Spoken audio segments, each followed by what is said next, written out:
আসসালামু আলাইকুম ওয়া রাহমাতুল্লাহি ওয়া বারাকাতুহু। সাহারা আইটি পরিচালিত কওমি মাদ্রাসা ম্যানেজমেন্ট সফটওয়্যারটি সম্পর্কে আপনারা অবগত আছেন যে বিভিন্ন মাদ্রাসায় দীর্ঘ সময় সফটওয়্যারটি পরিচালিত হওয়ায় ধীরে ধীরে অনেক বড় হয়ে গিয়েছে। তো অনেকগুলো পার্ট মিলে এখন সফটওয়্যারটি আলহামদুলিল্লাহ পরিপূর্ণ। এর একটি অংশ হচ্ছে অ্যাকাউন্টিং বা হিসাব নিকাশ। আমরা এখন এই ভিডিওতে সম্পূর্ণ হিসাব নিকাশ কীভাবে পরিচালনা করতে হয় তা নিয়ে বিস্তারিত আলোচনা করব। বিস্তারিত আলোচনা করার পূর্বে সফটওয়্যারটি পরিচালনার ক্ষেত্রে অ্যাকাউন্টিং সম্পর্কে সাধারণ কিছু প্রশ্ন থাকে, যে প্রশ্নগুলোর উত্তর আমি এখন দেব।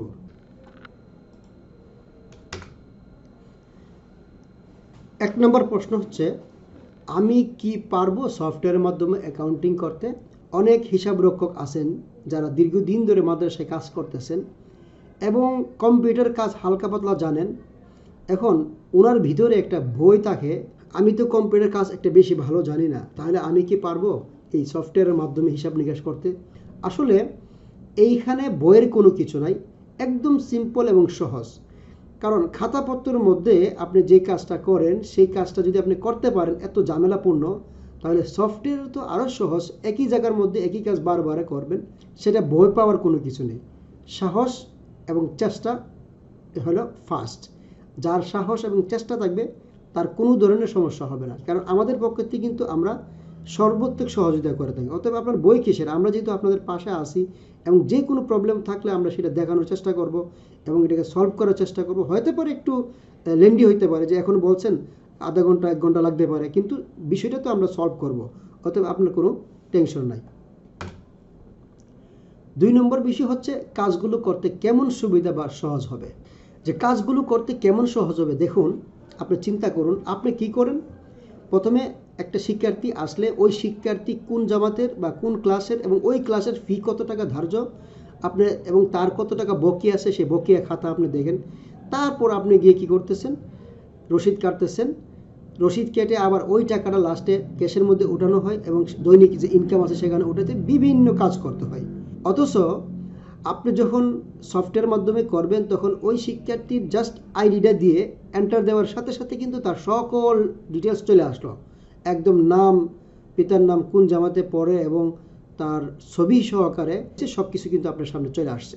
এখন আপনি বলতে পারেন এই কাজগুলো আমি পারবো কিভাবে। একই কাজ, মানে এক জায়গার মধ্যে আপনি যত ছাত্র আছে সবগুলো আপনি করবেন, সেখানে কিন্তু আমরা বই হওয়ার কোনো কিছু দেখছি না।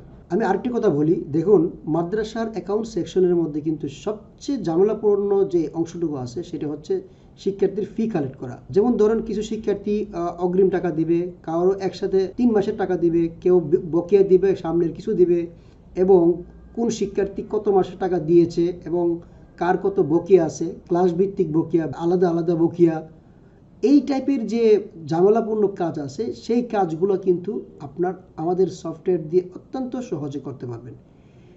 যেহেতু আপনার এই কাজগুলো সহজে করতে পারবেন, তাহলে এটা আপনি নিজে বুঝতেই পারতেছেন কতটুকু সহজ হবে। তাছাড়া আমি আগে বলেছি যে একই কাজ এক জায়গার মধ্যে, সফটওয়্যার এক জায়গার মধ্যে আপনি বারবার যখন করবেন তাহলে আপনার জন্য এই কাজটা অত্যন্ত সহজ এবং পানির মতো হবে ইনশাআল্লাহ। 3 নম্বর বিষয় হচ্ছে, এত গুরুত্বপূর্ণ বিষয়গুলো অনলাইনে নির্ভর করা যাবে। দেখুন 3 নম্বর বিষয় যে কথাটা বলা হচ্ছে যে এত গুরুত্বপূর্ণ বিষয় অনলাইনে নির্ভর করা যাবে কিনা। আসলে সফটওয়্যার আমরা বলি না যে আপনি শুধুমাত্র সফটওয়্যারের উপরে নির্ভর করেই আপনি সকল কাজ সফটওয়্যারের মধ্যে জমা থাকুন, অ্যাকাউন্টিংয়ের বিষয়গুলো। কারণ হচ্ছে আপনি সফটওয়্যারের মধ্যে ডাটাগুলো এন্ট্রি দিলেন, কিন্তু আপনাদের যারা অডিট আসবে অথবা মাদ্রাসার কর্তৃপক্ষের ঊর্ধ্বতন কর্মকর্তারা যারা আছেন তারা তো সবাই কম্পিউটার জানবে না, তারা বুঝবে না, তাহলে তাদের কাছে আপনি কিভাবে উপস্থাপন করবেন?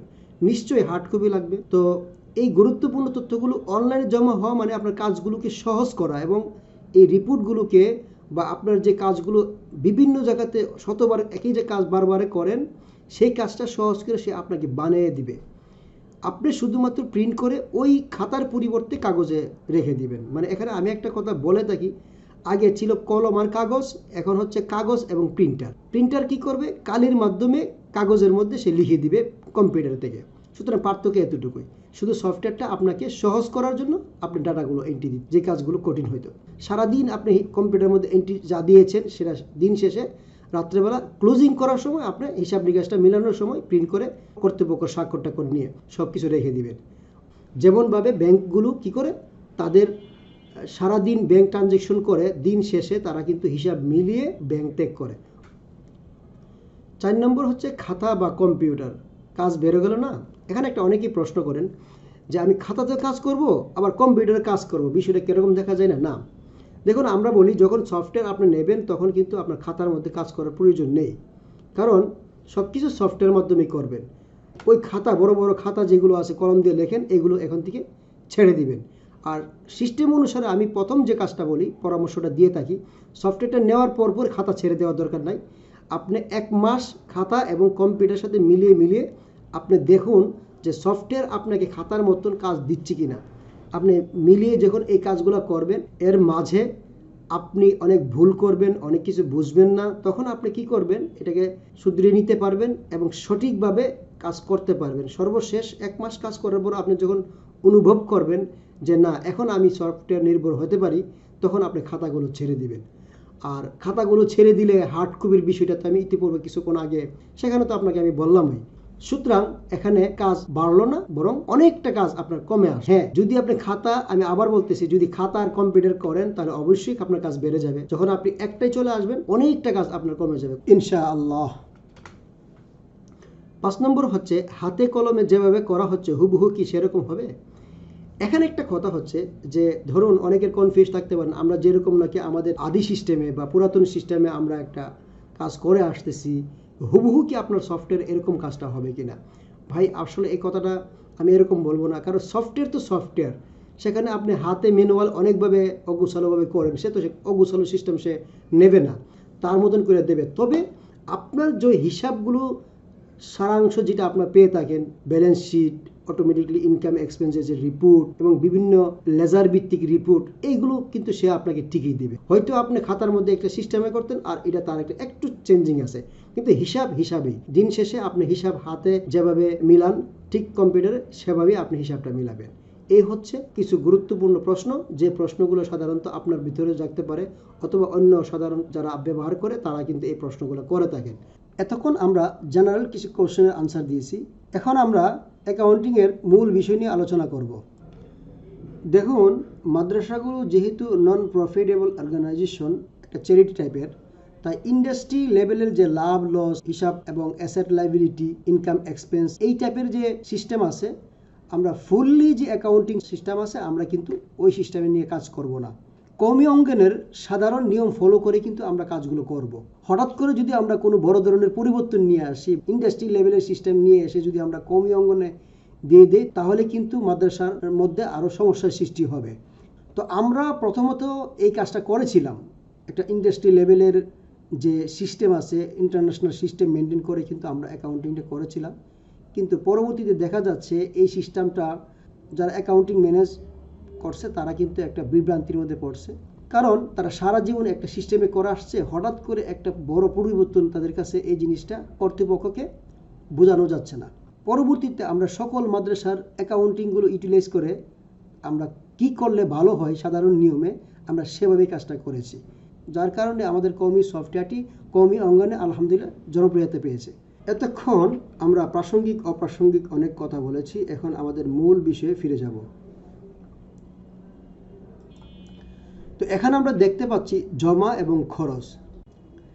মাদ্রাসার মধ্যে আয় এবং ব্যয়ের পরিবর্তে জমা এবং খরচ এই শব্দটা ব্যবহার করা হয়। কেন করা হয়, এটার বড় একটি কারণ রয়েছে, এই বিষয়ে আমি এখন আর এখানে কথা বলবো না। তো যাই হোক, আমরা জমা এবং খরচ আমরা এন্ট্রি দিব, আমাদের সফটওয়্যার আমাদেরকে কি করবে, রিপোর্টগুলো অটোমেটিকলি বানাই দিবে। তাহলে আপনারা বুঝতে পারতেছেন যে এখানে তেমন কোনো কঠিনের কাজ নাই অ্যাকাউন্টিংটা ম্যানেজ করা আমাদের সফটওয়্যারের মাধ্যমে। শুধু জমা এন্ট্রি দিবেন এবং খরচ এন্ট্রি দিবেন, তাহলে কিন্তু আপনার অ্যাকাউন্টিংয়ের কাজ কমপ্লিট। তো এখন আমাদের কওমি মাদ্রাসার মধ্যে সাধারণত জমাগুলো কি হয়ে থাকে, এর মধ্যে মেইন হচ্ছে শিক্ষার্থীর মাধ্যম, তারপরে আমাদের মাদ্রাসাগুলোতে দান অনুদানের টাকা আসে, আবার কিছু বাড়ি ভাড়া বা আদার্স এগুলো থাকতে পারে। তো এই ডিসপ্লেতে আপনারা যেটা দেখতে পাচ্ছেন সেখানে হচ্ছে শিক্ষার্থীর মাধ্যম, যে অংশটুকু দেখা যাচ্ছে এটাকে বলা হয় জেনারেল লেজার, আর এর অধীনে যে খাতগুলো দেখা যাচ্ছে এগুলোকে বলা হয় হচ্ছে সাবসিডিয়ারি লেজার। তো আমাদের সাধারণত আমরা যখন ম্যানুয়াল বা হাতে কলমে কাজ করি, আমাদের কিন্তু এরকম পার্ট করা থাকে না। কেন থাকে না? আমরা শুধুমাত্র ওই লেজারগুলো এন্ট্রি দিয়ে থাকি। লেজার এন্ট্রি দিলে আমরা লেজার অনুসারেই কাজগুলো হয়ে যায়। কিন্তু সফটওয়্যার মাধ্যমে কাজ করাতে আর একটু এক্সট্রা সুবিধা যেটা পাওয়া যাচ্ছে সেটা হচ্ছে, আমরা যদি কখনো এরকম চাই যে শিক্ষার্থীর মাধ্যমে আমাদের কত টাকা আসছে, আমরা এটাও দেখতে পারবো। ধরুন শিক্ষার্থীর মাধ্যমে 1 লাখ টাকা আসছে, দান অনুদানের মাধ্যমে 1 লাখ, বাড়ি ভাড়া 1 লাখ, মোট 3 লাখ টাকা গ্রহণ হয়েছে। কিন্তু কেউ যদি চায় যে ওই শিক্ষার্থীর মাধ্যমে যে 1 লাখ টাকা আসছে এটা কিভাবে আসছে বিস্তারিত দেখার জন্য, সেও কিন্তু এই রিপোর্টটাও দেখতে পারবে। যেমন ধরুন ভর্তি বাবদ এত টাকা আসছে, ফর্ম বাবদ এত টাকা আসছে, এভাবে মিলে 1 লাখ টাকা হয়েছে। যদি কেউ এরকম রিপোর্ট চায় সেটা কিন্তু এখানে পাবে।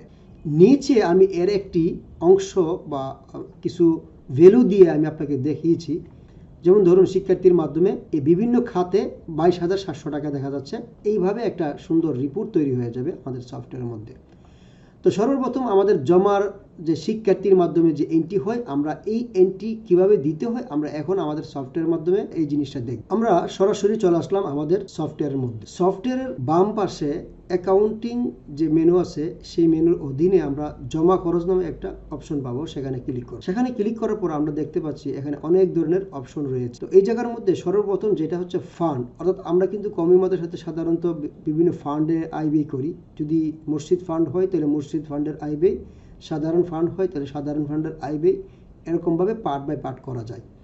তো এই ফান্ডগুলো ইচ্ছা করলে আমরা নিজেরাও এন্ট্রি করতে পারবো। যদি আমরা এন্ট্রি করতে চাই তাহলে এই ডান পাশের প্লাস চিহ্নতে ক্লিক করে আমরা যে কোনো একটা ফান্ড এন্ট্রি এখানে করতে পারবো।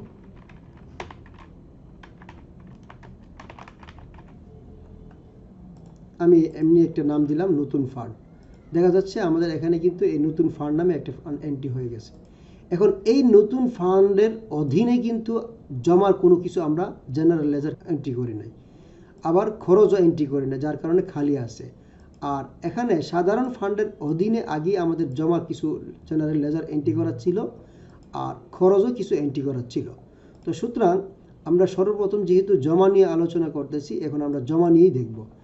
তো জমার মধ্যে ফার্স্ট আমরা বলেছিলাম মাদ্রাসার বিশেষ যে জমার ইনকামের ঝামেলাপূর্ণ যে জিনিসটা, যে কাজটা করতে আমাদের মাদ্রাসাগুলো হিমশিম খেতে হয় এবং অনেক পেরেশানি হইতে হয় এবং সময় বের করতে হয়, অথবা বড় মাদ্রাসাগুলোতে জনবল বেশি নিতে হয়। এই কাজটা হচ্ছে শিক্ষার্থীর মাধ্যম। কেন ঝামেলা হয় সেই জিনিসটা আপনারা বুঝতে পারবেন সামনে দেখালে। দেখুন, আমরা যদি শিক্ষার্থীর মাধ্যমে ফি গ্রহণ করা নিতে চাই তাহলে কিভাবে নেব? এই শিক্ষার্থীর জেনারেল লেজারে ক্লিক করব। এখন ভর্তির ফি কত টাকা দিয়েছে? ধরুন 1000 টাকা দিয়েছে। কে দিয়েছে? আব্দুল্লাহ। আমি অ্যাড করলাম। তারপরে ফর্ম ফি কে দিয়েছে? আব্দুল্লাহ।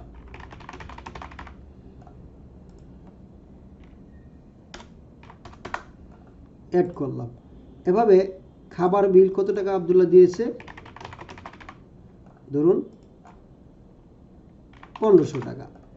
আমি কিন্তু আয়ের মধ্যে এন্ট্রি করলাম। তারপরে আমি এখান থেকে টাকাটা কিভাবে নিলাম? ক্যাশে নাকি ব্যাংক নাকি মোবাইল ব্যাংকিংয়ে? আমি যদি ক্যাশে নিই তাহলে কিন্তু আমার ক্যাশের দায়িত্ব কারা কারা আছেন তাদের নির্বাচন করে আমরা কিন্তু টাকাটা নিতে পারবো। এখানে যদি কোনো মন্তব্য থাকে সেটাও আমরা লিখতে পারি। ঠিক আছে? সর্বশেষ আমরা কি করব? সেভ অ্যান্ড ফিনিশ যে শব্দ আছে সেখানে ক্লিক করব। ক্লিক করার সাথে সাথে আমাদের জন্য একটা ক্রেডিট ভাউচার কি হবে? তৈরি হয়ে যাবে। এখানে দেখা যাচ্ছে আমাদের একটি ভাউচার তৈরি হয়ে গিয়েছে। তো এই বিষয় কিভাবে আপনারা ম্যানেজ করবেন, মানে কাগজগুলো কিভাবে রাখবেন, প্রিন্ট কিভাবে করবেন, আমরা ইনশাআল্লাহ পরবর্তীতে বিস্তারিত আলোচনা করব। এখন যেটা এন্ট্রি করলাম এটা কিন্তু শিক্ষার্থীর ফি ম্যানেজ না, এটা জাস্ট ইনকাম কিভাবে করতে হয় সেই জিনিসটাই দেখালাম। শিক্ষার্থীর ফি ম্যানেজ কিন্তু আরো সুন্দর করে দেখানো হবে। তো এখন আমরা এখান থেকে রিপোর্টে চলে যাব। সেখান থেকে আমরা সাধারণ ফান্ড জমা খরচ স্টেটমেন্টের যদি আমরা প্রিভিউতে ক্লিক করি তখনই কিন্তু আমরা এখানে দেখতে পাচ্ছি স্পষ্ট যে আমাদের জমার মধ্যে শিক্ষার্থীর মাধ্যমে 2600 টাকা এন্ট্রি হয়েছে। আর যদি আমরা এখান থেকে জমা খরচ স্টেটমেন্ট লেজার ভিত্তিক দেখি তাহলে কিন্তু আমরা বিস্তারিত দেখতে পারবো শিক্ষার্থীর মাধ্যমে ভর্তির ফি এত টাকা, ফর্ম ফি এত টাকা এবং খাবার ফি এত টাকা আসছে। আমাদের কিন্তু এখন খরচ এখনো পর্যন্ত এন্ট্রি দেই নাই, যার কারণে এখানে কিন্তু খরচটা আসে নাই। যাই হোক, আমরা কিভাবে কোনো একটি ইনকাম এন্ট্রি দেওয়া যায় তা আমরা দেখতে পারলাম, কিন্তু সেই ইনকামটা কিন্তু শিক্ষার্থীর মাধ্যমে হয়েছে। এখন যে কাজটা করলাম এটা হলো স্বাভাবিক যে অ্যাকাউন্টিংগুলো আছে সেই অ্যাকাউন্টিং নিয়মে কিন্তু হচ্ছে। কিন্তু এখানে কোন শিক্ষার্থী এবং তার আইডি দিয়ে খুঁজে সহজে বের করা, ওই শিক্ষার্থীর কত টাকা বকেয়া আছে কি না আছে, এখানে কোন কোন মাসে টাকা নেওয়া হয়েছে, এখানে কিন্তু এইগুলো আপনি কিছুই খুঁজে পাচ্ছেন না বা পারবেন না, এটাই স্বাভাবিক। তাহলে এই কাজটা করার জন্যই আমরা কি করলাম, আলাদা একটি ফর্ম তৈরি করব। ওই আলাদা ফর্মটির মাধ্যমে আমরা শিক্ষার্থীর ফিটা কি করব, ম্যানেজ করব। তাহলে ওই কাজটা কোথায়, এই কাজটা হচ্ছে এই বাম পাশে। আমরা কিন্তু এখন অ্যাকাউন্টিং এর সেকশন এর ইনকামে দেখাচ্ছি আপনাদেরকে, এই জিনিসটা মনে রাখতে হবে। ইনকাম সেকশনের জাস্ট একটা সেকশন নিয়ে আলোচনা করতেছি, সেটা হচ্ছে শিক্ষার্থীর মাধ্যম। আদার্স যে জাকাত দান অনুদান এগুলো কিন্তু ইনশাল্লাহ আমরা আসবো, এই বিষয়টা নিয়ে এখন দেখবো। এটা একটু লম্বা হবে, ধৈর্য সহকারে আপনার এই বিষয়টা দেখ। তো বাম পাশে আমরা দেখতে পাচ্ছি শিক্ষার্থীর ফি গ্রহণ নামে একটি অপশন আছে বা একটি মেনু আছে, সেখানে আমরা ক্লিক করব। ক্লিক করলে এখানে কিন্তু আমাদের শিক্ষার্থীর যে ফি ম্যানেজ আসে, সেই ম্যানেজ নিয়ে এখানে আমরা কাজ করব। তো আমাদের যে ভিডিওটা, এই ভিডিওটা বেশি লম্বা হয়ে যাচ্ছে, এই জন্য আমরা এটাকে প্রথম পর্ব হিসাবে রাখতেছি। পরবর্তীতে ভিডিওতে আমরা এরপর থেকে আমরা বিস্তারিত ইনশাআল্লাহ আলোচনা করব।